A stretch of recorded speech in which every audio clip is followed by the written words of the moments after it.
Hello dear students, ફરી એકવાર હું જતીન પુરનવૈરાગી આપ સૌનું કેમિસ્ટ્રીના લેક્ચરમાં સ્વાગત કરું છું. મિત્રો, આપણે લોકો ધોરણ 12 અને ચેપ્ટર નંબર 4 એટલે કે કેમિકલ કાઇનેટિક્સ રાસાયણિક ગતિકી કરી રહ્યા છીએ. એમનો આજે 7મો લેક્ચર છે. આજે આપણે આ લેક્ચર છે એમાં એક દાખલો ગણવા જઈ રહ્યા છીએ. સૌથી પહેલા આ દાખલામાં આપણને એવું કીધું છે કે ભાઈ કંઈક એક રાસાયણિક પ્રક્રિયા આપી છે 2NO + Cl2 એમાંથી 2NOCl. આ પ્રક્રિયાનો વિકલન વેગ નક્કી કરવા કરેલા 3 પ્રયોગો, એનો વિકલન વેગ નક્કી કરવા માટે 3 પ્રયોગો કર્યા હતા. એના પરિણામો નીચે પ્રમાણે છે. આ 3 પ્રયોગના પરિણામ છે. એમાં NO ની સાંદ્રતા આપી છે, Cl2 ની સાંદ્રતા આપી છે અને એનો મૂળ વેગ આપ્યો છે -dCl2/dt આપ્યું છે. કે ભાઈ પહેલો પ્રયોગ કર્યો ત્યારે NO ની સાંદ્રતા 0.01 રાખી હતી, Cl2 ની સાંદ્રતા 0.02 લીધી હતી અને -dCl2/dt એટલે કે મૂળ વેગ કેટલો મળતો હતો કે 3.50 × 10⁻⁴ મોલ પ્રતિ લિટર પ્રતિ સેકન્ડ. બીજું પ્રયોગ કર્યો ત્યારે NO ની સાંદ્રતા 0.02 કરી હતી, Cl2 ની સાંદ્રતા 0.02 રહી હતી અને ત્યારે એનો મૂળ વેગ મળતો હતો 1.40 × 10⁻³ અને ત્રીજો પ્રયોગ કર્યો ત્યારે NO ની સાંદ્રતા 0.01, Cl2 ની સાંદ્રતા 0.04 અને મૂળ વેગ -dCl2/dt 7 × 10⁻⁴ મળતું. ઓકે, હવે તો એના ઉપરથી પ્રક્રિયાનો વિકલન વેગ તારવો, વિકલન વેગ મેળવવાનો છે. બીજું પ્રક્રિયાનો ક્રમ ગણવાનો છે અને ત્રીજું વેગ અચળાંકનું મૂલ્ય શોધવાનું છે. આવી 3 વસ્તુ આપણને કીધી છે. ઓકે, તો સૌથી પહેલા તો આપણે વિકલન વેગ તારવવું છે. તો વિકલન વેગનું એક સામાન્ય સમીકરણ જે આપણને લખતા આવડે છે એ લખવું પડશે. એના ઉપરથી પછી આપણે સાદુરૂપ દેતા જતા ક્રમ મળશે. ક્રમ મળ્યા પછી પાછી એની કિંમત વેગમાં મૂકશો એટલે વિકલન વેગનું સમીકરણ મળશે અને પછી એનું સાદુરૂપ આપશો એટલે વેગ અચળાંક મળશે. સૌથી પહેલા આપણે વિચારીએ કે ભાઈ દાખલા તરીકે વિકલન વેગનું આપણે સામાન્ય સમીકરણ લખવું છે આ પ્રક્રિયા માટે. તો શું લખી શકાય ભાઈ વેગનું સૂત્ર? તો કે વેગનું સૂત્ર થશે વેગ -dCl2/dt. ગમે એ લખી શકો ને તમે. તો અહીંયા આપણને આ આપ્યું છે -dCl2/dt એટલે લખ્યું. NO ની સાપેક્ષે લખી શકાય, NOCl ની સાપેક્ષે, પણ આપણને dCl2 ના મૂલ્યો આપ્યા છે એટલે આપણે એની સાપેક્ષે લખ્યું. શું થાય સામાન્ય સમીકરણ? તો કે K * NO ની સાંદ્રતા * Cl2 ની સાંદ્રતા. હવે ઘાત કેટલી આવશે? તો કે ઘાત તો ભાઈ આપણે નક્કી ન કરી શકીએ. આને એકને હું A કહી દઉં ને એકને B કહી દઉં. ઘાત તો આપણે માત્ર પ્રાયોગિક રીતે જ નક્કી કરી શકીએ, બીજી કોઈ રીતે નક્કી કરી શકીએ નહીં. તો અહીંયા આપણે લખ્યું -dCl2/dt K * NO ની A ઘાત અને Cl2 ની B ઘાત. એટલું સમજાઈ ગયું? આ થઈ ગયું એનું સામાન્ય સમીકરણ. ઓકે, હવે તમે વિચારો મિત્રો કે અહીંયા NO ની A ઘાત B ઘાત આ સામાન્ય સમીકરણ છે. હવે આમાં જો A ને B ની કિંમત મળી જાય ને એટલે એ આપણું વિકલન વેગ થઈ ગયો. એ આપણા વિકલન વેગનું સમીકરણ એટલે પહેલું જવાબ મળી જાય, A ને B મળી જાય એટલે. બીજું એ A ને B નો ટોટલ મારી દીધો, પ્રક્રિયાનો ક્રમ મળી ગયો. ફાઇન. અને પછી આમાં 3 પ્રયોગ કર્યા છે, બધાયમાં NO ની સાંદ્રતા છે, Cl2 ની સાંદ્રતા છે અને dCl2/dt ની કિંમતો પણ છે. મતલબ આ છે, આ છે, આ છે. A ને B એ મળ્યા હોય એ બધું મૂકી દો તો K મળી જાય. એનો મતલબ કે વેગ અચળાંક પણ મળી જાય. તો 3 આન્સર મળશે. તો સૌથી પહેલા તો આપણે શું કરીએ તો કે આપણે 3 પ્રયોગો આપ્યા છે એની કિંમતો આમાં મૂકીએ એટલે આપણને જુદા જુદા સમીકરણો મળશે. તો પહેલા લખીએ આપણે પ્રાયોગિક કિંમતો સમીકરણમાં મૂકતા.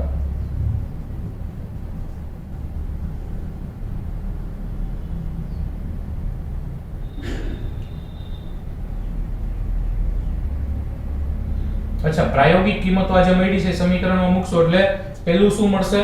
તો કે એક મળશે 3 -dCl2/dt કેટલી છે? તો કે 3.50 × 10⁻⁴ એના બરાબર K NO ની સાંદ્રતા કેટલી? તો કે 0.01 એની A ઘાત અને Cl2 ની સાંદ્રતા 0.02 એની B ઘાત. સપોઝ આ થઈ ગયું સમીકરણ નંબર 1. પછી બીજા પ્રયોગમાં મૂકીએ તો કે તો મળશે 1.40 × 10⁻³ એના બરાબર K * ત્યારે NO ની સાંદ્રતા છે 0.02 એની A ઘાત અને Cl2 ની સાંદ્રતા પણ 0.02 તો એની B ઘાત. આ મળી ગયું આપણને સમીકરણ નંબર 2. આ સમીકરણમાં કિંમતો ખાલી મૂકીએ છીએ. પાછી ત્રીજું પ્રયોગ માટે તો કે dCl2/dt કેટલું છે? 7 × 10⁻⁴. એના બરાબર k, NO ની સાંદ્રતા 0.01, એની a ઘાત, Cl2 ની સાંદ્રતા 0.04, એની b ઘાત, અને આ જે મળ્યું એ સમીકરણ નંબર 3 મળ્યું. રાઈટ? છેલ્લે સુધી દેખાય છે મિત્રો? તો કે હા સર વાંધો નથી. ઓકે, તો આવી રીતે પ્રાયોગિક કિંમતો મૂકી, 3 સમીકરણ મૂક્યા, મળ્યા. હવે એ 3 સમીકરણોને અંદરો અંદર સોલ્વ કરીએ એટલે ધીમે ધીમે આપણને સોલ્યુશન મળતું જાય. રાઈટ? તો એ 3 સમીકરણમાં આપણે પહેલા કર્યું સમીકરણ આ બે ની કિંમત સરખી છે એટલે એ ઉડી જાય તો એ મળે, એટલે સમીકરણ 2 ને 1 ને ઉકેલવું પડે. ઓકે, તો પહેલા આપણે કરીએ સમીકરણ 2 ભાગ્યા 1.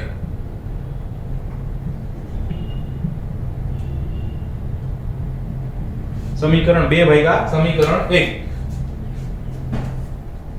ઓકે, તો સમીકરણ 2 ભાગ્યા એટલે સમીકરણ 2 લખું પહેલા 1.40 * 10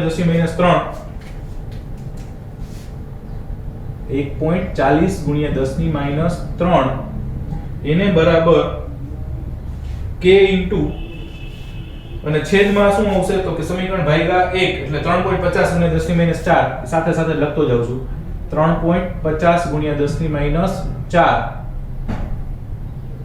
ઓકે, ઓકે, k ઉડી જશે, અહીંયા k ને અહીંયા k એટલે ડાયરેક્ટ લખું છું, k ઉડાડી દયો. આ b ની ઘાત ઉડી જશે તો ડાયરેક્ટ શું વધશે તો કે ડાયરેક્ટ વધશે 2 ના છેદમાં 1 કર્યું ને આપણે તો 0.02 ની છેદમાં 0.01, 0.02/0.01 આખાની તો કે a ઘાત 0.02/0.01 એની a ઘાત મળશે. આ તો ઉડી જશે 0.02. રાઈટ? એટલે આવું કંઈક મળ્યું છે. હવે આમાં સાદું રૂપ આપશો એટલે કેટલું મળશે તો કે 1.40 ને 3.50, 1.40 ભાગ્યા 3.50 કરો એટલે ફાઇનલી આવશે 4. ઓકે, આ કેટલા આવશે 4 અને આના બે આ 0.02 ભાગ્યા 0.01 પોઈન્ટ કાઢી નાખો એટલે 2 ના છેદમાં 1, 2 ના છેદમાં 1 એટલે 2. તો 4 બરાબર શું આવ્યું તો કે 2 ની a ઘાત આવ્યું. અચ્છા, હું 4 ને થોડુંક સારી રીતે લખવું હોય તો હું આને આમ લખી શકું કે 2 ની 2 ઘાત બરાબર 2 ની a ઘાત. 4 એટલે 2 ની 2 ઘાત થાય ને, 2 નો વર્ગ બરાબર 2 ની a ઘાત. આધાર સરખો છે તો ઘાત સરખી જ હોય. તો અહીંયા આગળ કારણ કે વચ્ચે ઇક્વલ ટુ ની નિશાની છે તો a બરાબર શું મળ્યું તો કે a બરાબર 2 મળ્યા. ચલો, એક તો કંઈક મળ્યું, a બરાબર 2 મળ્યા. ફાઇન. હવે આવી જ રીતે ઉકેલીએ b માટે. તો b માટે ઉકેલવું છે તો 0.01 સરખું છે એટલે 3 ને 1 ને કરાય. કારણ કે એવું સરખું શું કામ જોઉં છું, ઉડી જશે. કારણ કે a ઉડાડવાનો છે, a તો મળી ગયો છે એટલે હવે a ઉડાડી દો, b મેળવવાનું છે. ઓકે, તો સમીકરણ 3 ભાગ્યા સમીકરણ 1 કરીએ.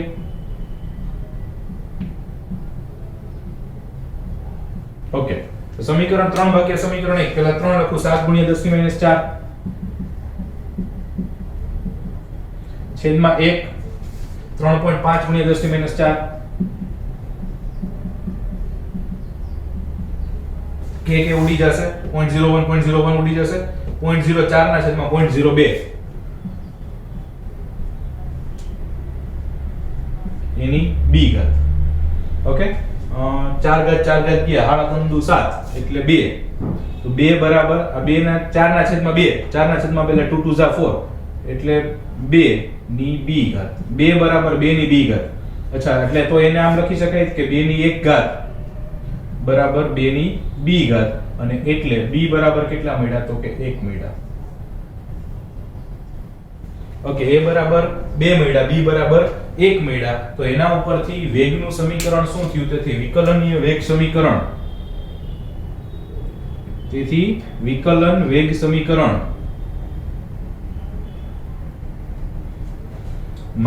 -dCl2/dt is equal to k into NO any a ઘાત એટલે 2 અને Cl2 એની b ઘાત એટલે 1 ઘાત. આ જે મળ્યું એ વિકલન વેગ સમીકરણ મળ્યું. અને વિકલન વેગ સમીકરણમાં ટૂંકમાં x અને y અથવા a અને b ની કિંમતો આપણને ખબર નથી, એ ગોઈતી એ મૂકી દીધી એટલે વિકલન વેગ સમીકરણ મળ્યું. એટલે પહેલો આન્સર આપણને મળ્યો. હવે તો કે પ્રક્રિયાક્રમ. અચ્છા, પ્રક્રિયાક્રમ કેટલો થાય તો કે પ્રક્રિયાક્રમ એટલે એમાં જે વિકલન વેગ સમીકરણમાં ઘાત હોય ને એનો સરવાળો. તો ઘાતનો સરવાળો એટલે કેટલી થશે? તો કે 2 + 1 = 3. તો પ્રક્રિયાક્રમ કેટલો મળ્યો? તો કે 3 મળ્યો.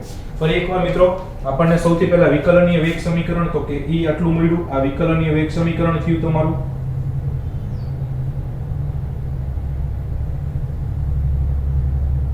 પછી પ્રક્રિયાક્રમ કેટલો મળ્યો? તો કે 3 મળ્યો. એટલે આ બીજો આન્સર મળ્યો. અને હવે ત્રીજો આન્સર ગોતવો છે. તો આ વિકલન વેગ સમીકરણ જ છે.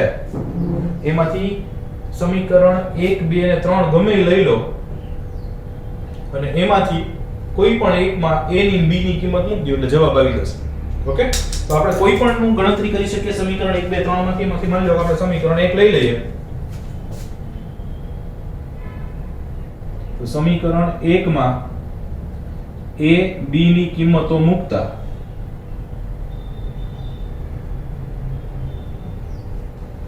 (3.50 × 10⁻⁴ બરાબર k ઇન્ટુ 0.01 ની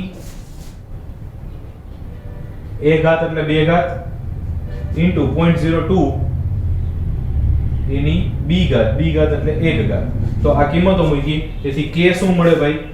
તેથી k મળશે 3.50 × 10⁻⁴ છેદમાં 0.01 નો વર્ગ અને 0.02.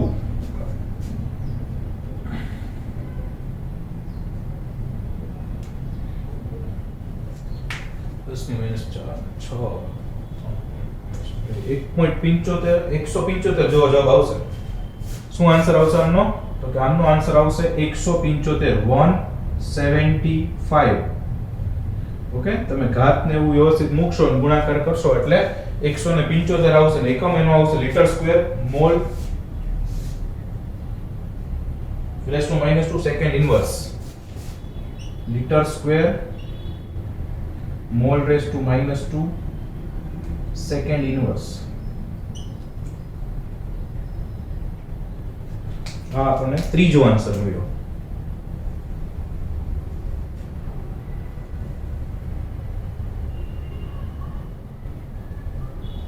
પહેલો, બીજો, ત્રીજો. ફાઇન. તો એકદમ ઈઝી દાખલો છે. ખાલી સાદું રૂપ આપવાનું છે. બીજોમાં કાંઈ જ નથી. રાઈટ? લખી શકો છો.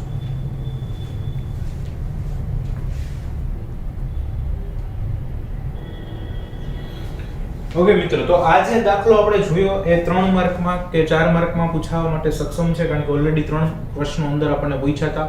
3 માર્કમાં પૂછાવવા માટે અગત્યનો દાખલો ગણ્યો છે. હવે નેક્સ્ટ ટોપિક તરફ આગળ વધીએ તો નેક્સ્ટ ટોપિક છે સંકલિત વેગ સમીકરણ. આ સંકલિત વેગ સમીકરણ જે આપણે નક્કી કરવું છે એને કહેવાય integrated rate equation. Integrated rate equation, right? સંકલિત વેગ સમીકરણ. હવે સૌથી પહેલો પ્રશ્ન થાય કે સંકલિત વેગ સમીકરણ ક્યાંથી આવ્યું? આની પહેલા એક શબ્દ આપણે વાપર્યો વિકલનીય વેગ સમીકરણ. આપણે આ દાખલામાં પણ એ વિકલનીય વેગ સમીકરણ મેળવ્યું. એ કઈ રીતે લખી શકાય એ પણ આપણને ખબર છે. ખાલી ઘાત આપણને ખબર ન હોય એ પ્રાયોગિક રીતે મળે. બાકી આપણને આમ લખતા આવડ્યું. તો એમાં વાંધો શું હતો? તો કે ભાઈ એમાં એક તો પ્રશ્ન એ છે કે કોઈ પણ પ્રક્રિયા માટે એનો ઉપયોગ કરવો હોય તો ઈ તો પ્રાયોગિક રીતે જ ઘાત. આ તો ઠીક છે કે આપણને 3 પ્રાયોગિક પરિણામો આપ્યા હતા એટલે આપણે ઘાત મેળવી શક્યા, નકર આપણને મળે નહીં. બીજું કે ઈ વિકલનીય વેગ સમીકરણથી મળે છે પણ એમાં ત્વરિત વેગ ગોતવો હોય માની લ્યો કે, તો એ ત્વરિત વેગમાં શું થતું હતું? તો કારણ કે વિકલનીય વેગ સમીકરણમાં તો dr/Δt Δr/Δt જ હતું. Δt ત્વરિત વેગ નતો મળતો. ત્વરિત વેગ મેળવવો હોય તો શું કરતા હતા? આપણે સ્પર્શક દોરી આપણે આગળ ભણી ગયા. ત્વરિત વેગ કેમ? તો કે સ્પર્શક દોરી એ આલેખમાં અને એના ઉપરથી આપણે મેળવતા હતા, જે થોડુંક મુશ્કેલ છે. બરાબર? એ તો થિયરી સમજવી ઈઝી છે, પણ એને પ્રેક્ટિકલી ગ્રાફમાં જે વેલ્યુઝ આવી હોય એને ગ્રાફમાં પ્લોટ કરીને એમાં ગ્રાફ ડ્રો કરીને એનો સ્પર્શક દોરીને મેળવવું એટલે થોડુંક અઘરું પડે. તો એનું એક સમાધાન આપણને મળ્યું, એક સોલ્યુશન મળ્યું. શું? તો કે નેક્સ્ટ એમાં ઈ વિકલનથી મેળવી હતી, વિકલનીય વેગ સમીકરણ હતું. હવે એના પછીની થિયરી છે સંકલિત વેગ સમીકરણ.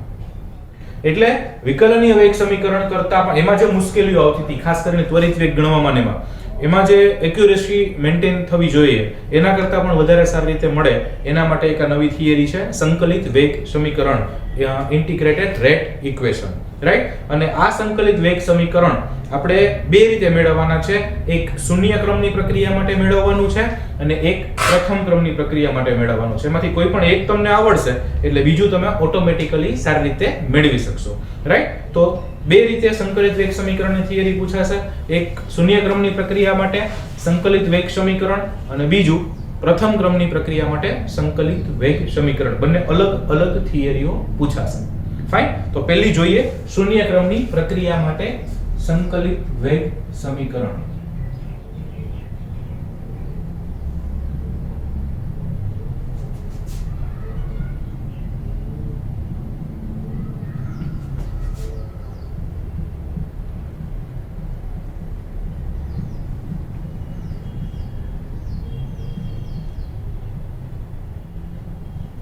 ઓકે, તો શૂન્ય ક્રમની પ્રક્રિયા માટે સંકલિત વેગ સમીકરણ મેળવવું છે તો સૌથી પહેલો ક્વેશ્ચન કે સર શૂન્ય ક્રમની પ્રક્રિયા એટલે શું?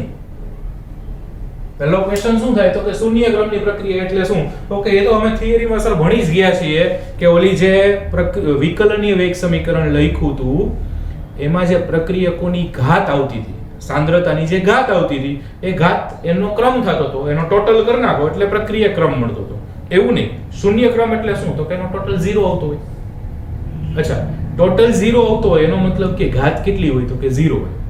એનો મતલબ કે એની વ્યાખ્યા જો તમારે કરવી હોય તો કંઈક આવી કરી શકાય. શું એમની વ્યાખ્યા કરી શકાય? તો કે પ્રક્રિયાનો વેગ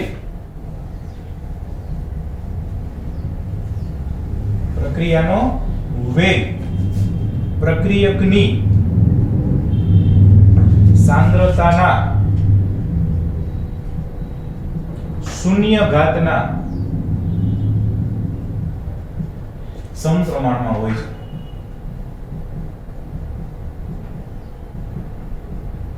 એની ડેફિનેશન શું થાય તો કે પ્રક્રિયાનો વેગ પ્રક્રિયકની સાંદ્રતાના શૂન્ય ઘાત, પ્રક્રિયાનો વેગ પ્રક્રિયકની સાંદ્રતાના શૂન્ય ઘાત, શૂન્ય ક્રમની પ્રક્રિયા મતલબ શૂન્ય ઘાત હોય એના સમપ્રમાણમાં હોય.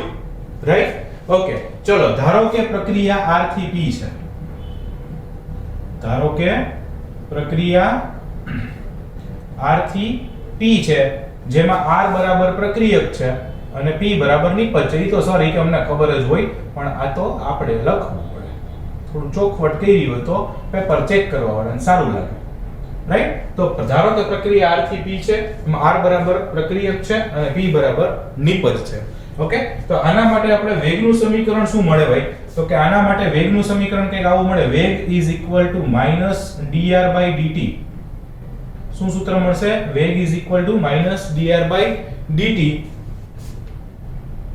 = k × r⁻0. સમજાય છે કઈ? વેગનું સૂત્ર તો -dr/dt = k × r⁻0 આવું સમીકરણ મળશે. રાઈટ? પ્રોપર દેખાય છે તમને છોકરાઓ? તો કે હા સર દેખાય છે. -dr/dt = k × r⁻0. આ શૂન્ય ક્રમની મતલબ ફરી એકવાર જો વ્યાખ્યા સમજાવો. પ્રક્રિયાનો વેગ પ્રક્રિયકની સાંદ્રતા, આ ચોરસ કૌંસમાં એટલે સાંદ્રતા, પ્રક્રિયકની સાંદ્રતાના શૂન્ય ઘાતના સમપ્રમાણમાં હોય. પ્રક્રિયાનો વેગ પ્રક્રિયકની સાંદ્રતાના શૂન્ય ઘાતના સમપ્રમાણમાં હોય. એટલે આ જે વ્યાખ્યા છે ઈ જ છે. ઓકે, ચલો હવે આ તો ભાઈ something raised to 0, anything raised to 0 is always yes 1. તો આને સાદું રૂપ આપે તો શું થશે ભાઈ? તો કે આ કંઈક આવું થશે -dr/dt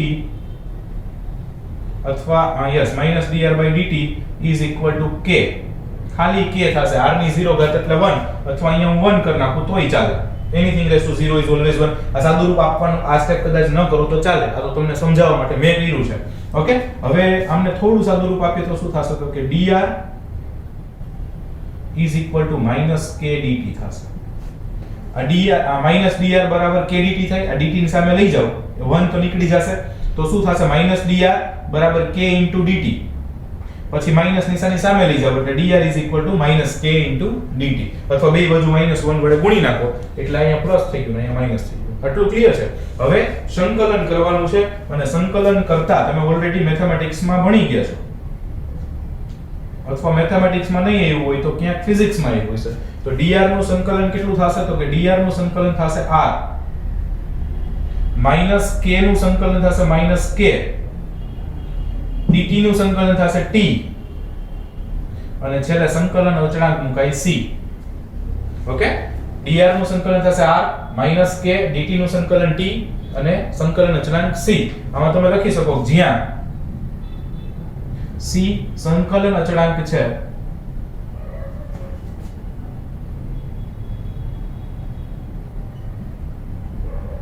t બરાબર 0 પરથી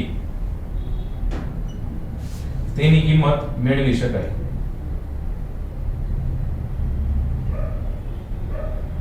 t બરાબર 0 પરથી તેની કિંમત મેળવી શકાય. તો અહીંયા t બરાબર 0 માં આપણે સપોઝ સમીકરણ નંબર 1 કહી દો. ઓકે, તો સમીકરણ 1 માં t બરાબર 0 મૂકું તો તેથી સમીકરણ 1 પરથી t બરાબર 0 મૂકું, t બરાબર 0 શું થઈ જાય તો કે r શું થઈ જશે તો કે r થઈ જશે r0, કારણ કે શૂન્ય સમયે સાંદ્રતા એટલે r ની બદલે હું શું કહું છું r0. ઓકે, આમાં મૂકવાની છે minus k is it is રહેશે, t બરાબર 0 મૂકવું છે તો k * 0 પ્લસ c. ઓકે, તો r0 is equal to minus k * 0 તો 0 થઈ જશે અને c તો અહીંયા ઉપરથી શું મળ્યું તો કે આના ઉપરથી મળ્યું r0 is equal to c, એટલે કે c ની કિંમત મળી. તો c ની કિંમત છે સમીકરણ 1 માં મૂકી શકાય. નીચે જગ્યા છે દેખાય છે તો કે હવે સર બહુ દેખાય એવું લાગતું નથી, કઈ વાંધો નહીં. ઓકે, તો r0 બરાબર c ની કિંમત સમીકરણ 1 માં મૂકતા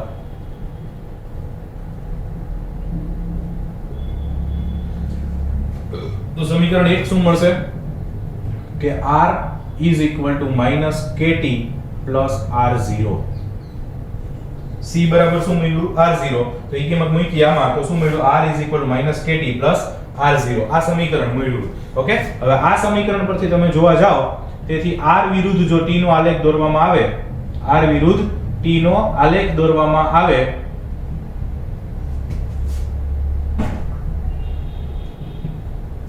ઢાળ બરાબર શું મળશે તો કે ઢાળ બરાબર -k મળશે અને આંતરછેદનું મૂલ્ય કેટલું હોય તો કે આંતરછેદનું મૂલ્ય r0 મળે. આપેલું સમીકરણ મળી ગયું y mx c, એમાં y વિરુદ્ધ c x નો આલેખ દોરો તો એટલે આ એવું થયું y વિરુદ્ધ x એટલે r વિરુદ્ધ t નો આલેખ દોરો તો -k છે એ ઢાળ થયો અને આ જે પ્લસ મળ્યું એ આંતરછેદનું મૂલ્ય થયું. ઓકે, અને આમનો આલેખ દોરવો હોય તો પણ ખૂબ સારી રીતે આપણે એમને રિપ્રેઝન્ટ કરી શકીએ, દોરી શકીએ એવું છે.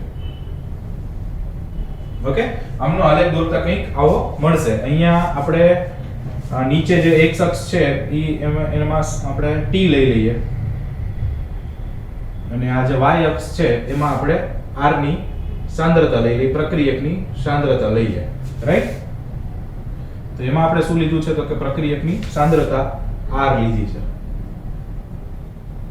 ઓકે, હવે આમનો આલેખ દોરશો એટલે કેવું મળશે તો કે સુરેખ એટલે કંઈક આવા પ્રકારનો આલેખ મળશે અને આવા પ્રકારનો આલેખ મળે જે આંતરછેદનું મૂલ્ય મળે ઈ શું મળે તો કે આંતરછેદ મળશે r0 અને અહીંયા ઢાળનું મૂલ્ય તમે જોવા જાવ તો ઢાળનું મૂલ્ય આવશે -k અથવા k બરાબર માઈનસ ઢાળ, એવું બેમાંથી ગમે એ લખી શકાય. તો આ એક આપણને શૂન્ય ક્રમની પ્રક્રિયા માટે કંઈક આવું મળ્યું છે. ફરી એકવાર આટલું એક રિપીટ કરી દો પછી આપણે આ થિયરીમાં આગળ ચાલીએ. સૌથી પહેલા શૂન્ય ક્રમની પ્રક્રિયા માટે સંકલિત વેગ સમીકરણ લખવું હતું, પણ સંકલિત વેગ સમીકરણની શું કામ જરૂર પડી તો કે ભાઈ વિકલનીય વેગ સમીકરણમાં ખાસ કરીને ત્વરિત વેગ છે એ આલેખ ઉપરથી સ્પર્શક પરથી મેળવવો પડે જે મુશ્કેલ છે, એટલે વધારે સરળ વધારે સચોટ મેથડ મળી એને આપણે કીધું છે સંકલિત વેગ સમીકરણ પદ્ધતિ. એમાં શૂન્ય ક્રમની પ્રક્રિયા માટે લખ્યું તો પહેલા આપણે ડેફિનેશન આપી. શૂન્ય ક્રમની પ્રક્રિયા એટલે શું તો કે પ્રક્રિયાનો વેગ પ્રક્રિયકની સાંદ્રતાના શૂન્ય ઘાતના સમપ્રમાણમાં હોય છે.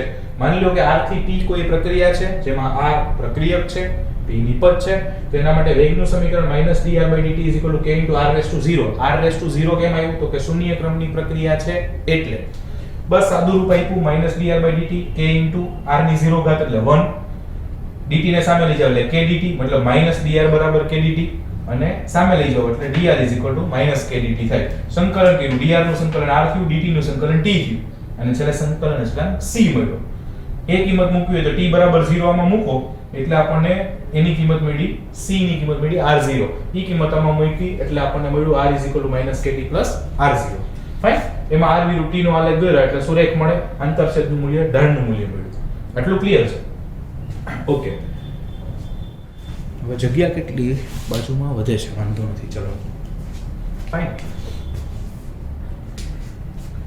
અચ્છા, હવે આમને સપોઝ હું સમીકરણ નંબર 2 આપી દઉં. ફાઇન. હવે સમીકરણ નંબર 2 ને આપણે થોડું સ્પેસિફાઈ કરીએ. તો સમીકરણ 2 પરથી, અચ્છા, સમીકરણ 2 શું છે?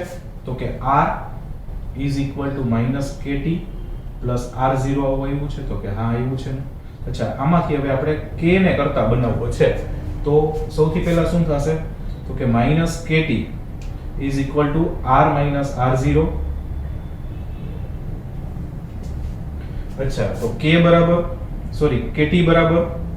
તો કે kt બરાબર r0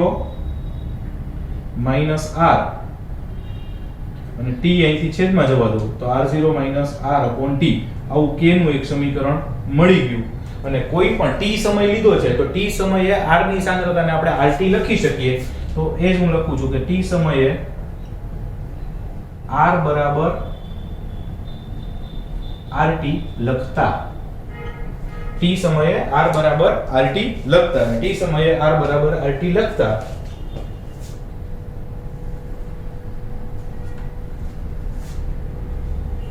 એક જ મિનિટ છોકરા.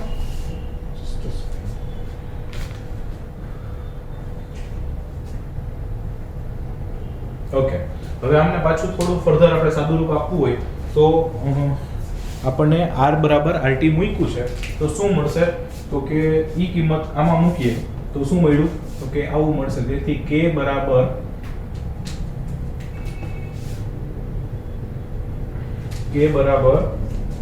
r0 - rt.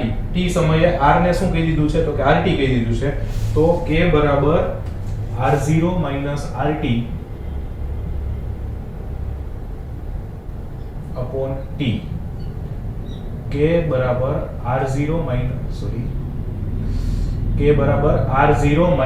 rt upon t. t છે એ સમય છે અને આ છે એ સમીકરણ મળ્યું છે k નું. આનો મહત્તમ ઉપયોગ દાખલાઓ ગણવામાં કરવાનો થશે. પણ યાદ રાખજો, આ કોના માટેનું સૂત્ર છે? તો કે શૂન્ય ક્રમની પ્રક્રિયા માટેનું k નું સમીકરણ છે.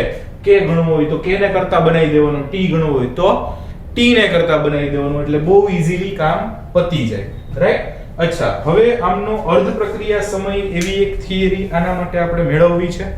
ઓકે,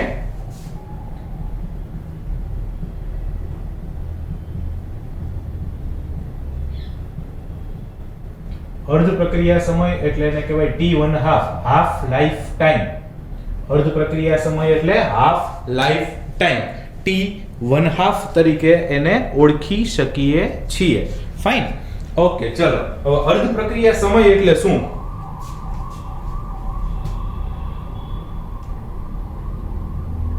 તો કે પ્રક્રિયા દરમિયાન પ્રક્રિયકની સાંદ્રતા અડધી થવા માટે લાગતો સમય.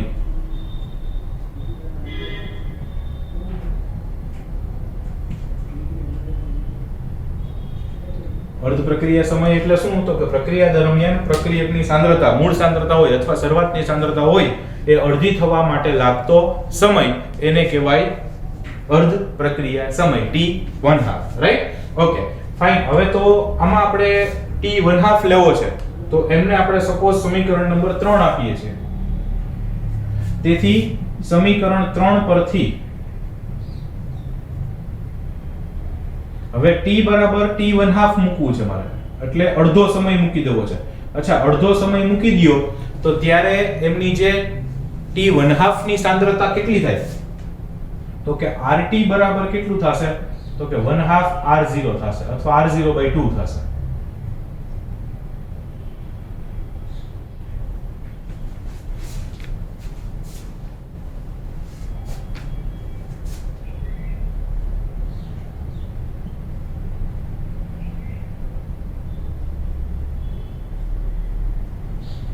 rt કેટલો થશે? તો કે r0/2. છોકરાઓ બોર્ડની બહાર નથી વહી જતું ને તો મને કહેજો. ફાઇન. તો t બરાબર t1/2 સમયે ઓકે, કટ ટુ કટ જાય છે, નો પ્રોબ્લેમ. તો અર્ધાયુષ્ય સમય લીધો છે એટલે અડધો સમય, અડધી સાંદ્રતા થવી જોઈએ. એટલે t બરાબર તો મેં t1/2 લઈ લીધું, પણ t1/2 કહેવાય કોને? તો કે પ્રક્રિયકની સાંદ્રતા અડધી થાય. તો t1/2 થાય ત્યારે t સમયે RT કહેતા હતા, તો t1/2 સમયે RT થયું. તો RT કેટલું થશે? તો કે મૂળ જે પ્રક્રિયક હતો R0 એની સાંદ્રતા અડધી થાય તો જ એને t1/2 કહેવાય. જો મૂળ પ્રક્રિયકની સાંદ્રતા અડધી થાય તો જ એને t1/2 કહેવાય. આ બંને કિંમતો સમીકરણ 3 માં મૂકીએ તો શું મળે?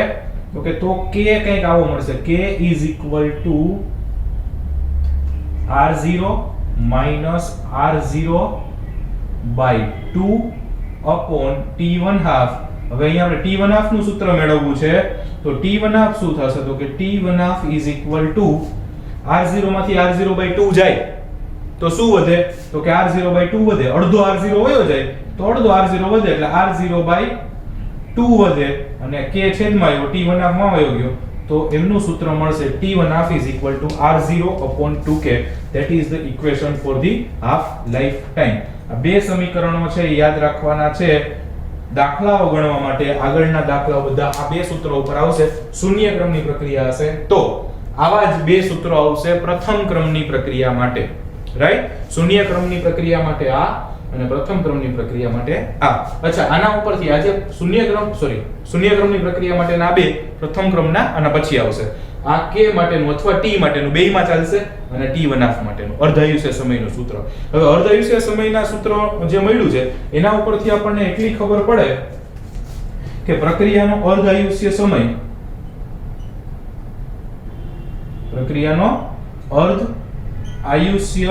સમય પ્રક્રિયકની સાંદ્રતાના સમપ્રમાણમાં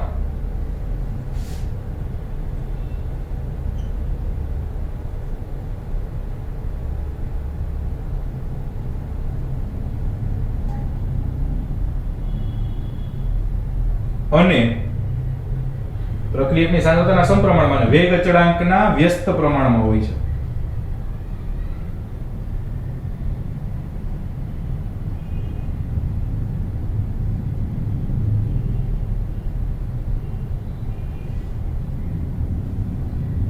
વ્યસ્ત પ્રમાણમાં હોય છે અથવા છે, પણ આમાં એક શબ્દ ઉમેરવો પડશે. શૂન્ય ક્રમની પ્રક્રિયા માટે